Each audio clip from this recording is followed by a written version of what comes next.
Alright, I said this one was coming, and it's finally here. Web of Shadows. Or as some of you may know it, the game that one meme came from. But if you're like me, you've got some nostalgia towards this game. For a long time, it was easily my favorite Spider-Man game. But how well does it hold up a little over 15 years after release? Well, let's find that out together, shall we?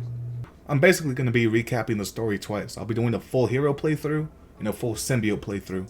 Or if you don't care about that, I'll timestamp the review below. Probably. We open with Peter letting a bunch of S.H.I.E.L.D. agents get swarmed by symbiotes while he goes off to find MJ. When we do find her, she's angry, but before we could find out why, Pete gets grabbed and we cut back to a few days ago, where he's getting a birthday ass-whooping from Venom. Pete reattaches with the symbiote, and Venom disappears after we hit him with a car filled with a family of 5. We take MJ to the hospital and stumble onto what has to be the most thoughtful gang shootout ever.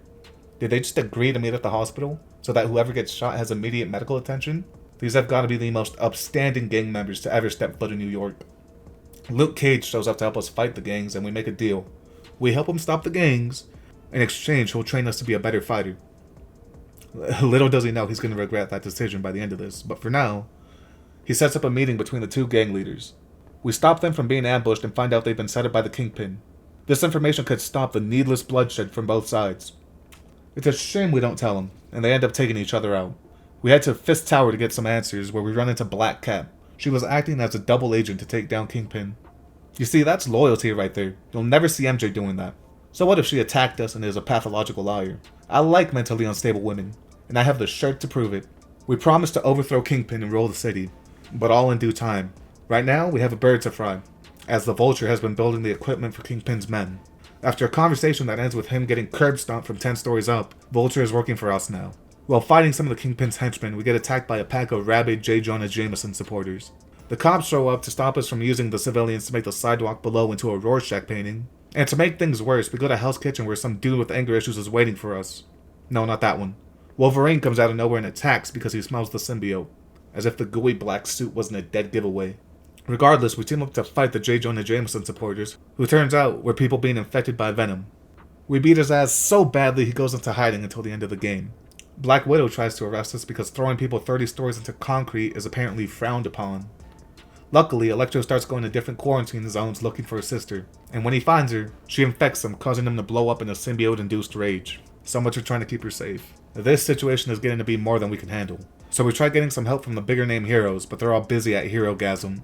So we have to break the Tinkerer out of prison. He's our only hope now. To prevent a symbiote outbreak, S.H.I.E.L.D. blows up the bridges, but leaves the suspension wires hanging that the symbiotes could just climb over. No wonder S.H.I.E.L.D. constantly teams up with superheroes, they're useless on their own. We partner with Kingpin to save the city, because if the Sopranos taught me anything, it's that the one person you could count on in times of need is a mob boss. We recruit Electro to our ever-growing harem of supervillains and evacuate a church with Wolverine, where he gets infected. We get the symbiote off Wolverine by ripping him in half. There's no way Spider-Man should have been able to rip a symbiote-reinforced adamantium skeleton in half, even with the black suit. Either way, Luke and MJ get mad at us for what we did to Wolver/Rain, so we promise MJ will never use the symbiote ever again, only to immediately put it back on the second she leaves. Which brings us back to where we started, with a fight against symbiote Black Cat. With a little help from MJ, we break Black Cat's back. No, literally. If tossing her into a smokestack didn't do it, then landing spine first on the edge of a roof definitely did. We can't let her die. She's easily the best Spider-Man love interest behind Silk. Yeah, I said it. Fight me in the comments. We save her by giving her another symbiote, which kinda ruins things with MJ. No big deal, she's already been replaced. Symbiote Vulture attacks the anti-symbiote weapon, and after stopping him, we destroy the machine ourselves. You can't be the king of New York if your subjects gain free will. Black Widow warns us that Venom is attacking the helicarrier, and now's a good time to talk about how poorly written Black Widow is if you go full symbiote. Cause she'll constantly tell you how you caused this. You can't be trusted. You've turned your back on humanity. Yet she still comes back to you for help. We confront Venom, and where the hell was he hiding this? Is S.H.I.E.L.D. really that incompetent that no one noticed a Godzilla-sized symbiote hanging off the ship? We stop Venom by throwing him into the helicarrier propeller, leaving us to roll an army of symbiotes, while Black Widow prepares to send symbiote Wolverine after us. He couldn't even take us in a 1v1, how's he gonna clutch a 1v10,000? On to the Red Suit playthrough. We create peace in Harlem by telling the gangs they were set up, then run into Black Cat where we do the honorable thing this time around.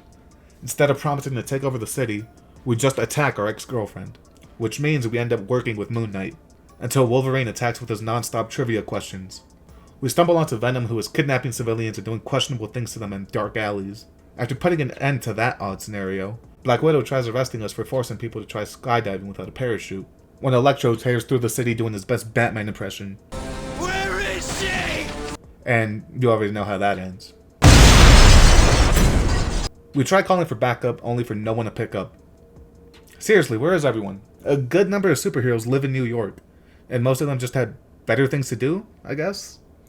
I'm pretty sure Web of Shadows takes place post-Civil War, so my headcanon is that the heroes who were on Team Stark refused to help out to avoid any awkward situations with the heroes who were on Team Cap.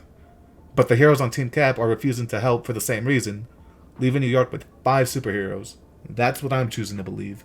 The lack of heroes works in our favor. That makes it easier to break the Tinkerer out. S.H.I.E.L.D. blows up the bridges, despite having anti-symbiote force fields that could have been placed around them, but blowing shit up is fun, so I digress. We cure Electro by stomping on his sack till he passes out, and Wolverine gets the symbiote off by rearranging his own guts. We make it back to the sad boy Peter scene. And I'm now realizing this scene shouldn't have played out like it did. I never used the black suit, so MJ has no reason to be mad. Hell, last time I saw her, she gave Peter a hug. And full hero is the canon path, so the ending of the game's most well-known scene is a plot hole.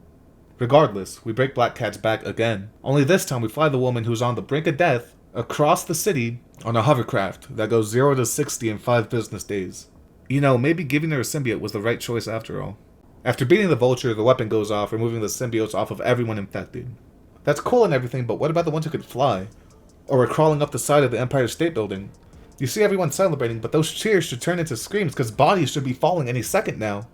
We confront Venom, only this time he willingly jumps into the propeller, blowing up everyone who was left on the ship. So to sum up the so-called hero playthrough, Venom is dead, Felicia may never walk again, and thousands of civilians and S.H.I.E.L.D. agents died between the helicarrier going down and the anti-symbiote weapon going off. But the city is safe again, so we swing off into the sunset with MJ. Web of Shadows aged so horribly to the point that it's good. I remember this game being serious and dark when I first played it, and now that I'm no longer 7, I can see that the voice acting is horrible even by 2008 standards, the animations are clunky, and the dialogue is, well...